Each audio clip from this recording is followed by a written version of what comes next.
Rapat paripurna perubahan status hukum PDAM Banjarmasin Banjarmasin menjadi PT Air Minum Banjarmasin Banjarmasin Perseroda yang telah disahkan diharapkan nantinya jajaran direksi bisa terus melakukan berbagai upaya memaksimalkan kinerja menjadi lebih baik.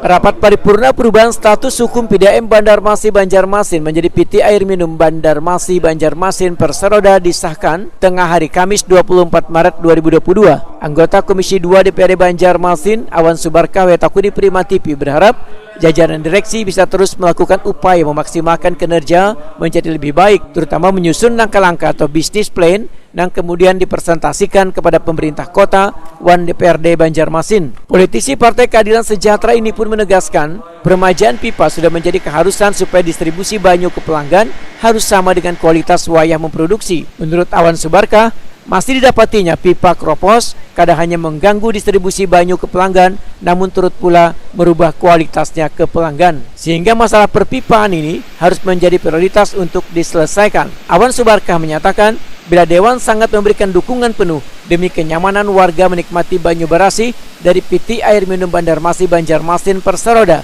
Namun untuk memperkuat keberadaan PT Air Minum Banjarmasin Banjarmasin Perseroda, ujar Awan Subarkah, diperlukan penyertaan modal sebesar 1 triliun rupiah, sementara nilai investasi yang dimiliki hanya sekitar 500 miliar rupiah, sehingga bisa dipenuhi secara bertahap, karena penyertaan modal kadang hanya bisa didapat dari pemerintah kota, tapi juga dari pemerintah Provinsi Kalimantan Selatan dan pemerintah pusat.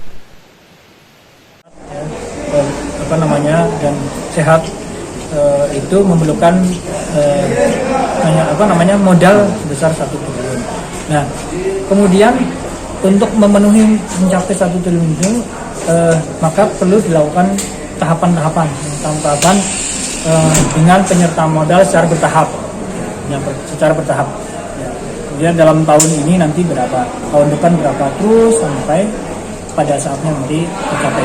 Dan penyertaan modal ini bukan hanya dari pemerintah kota, tetapi juga dari pemerintah provinsi dan juga bisa minta bantuan dari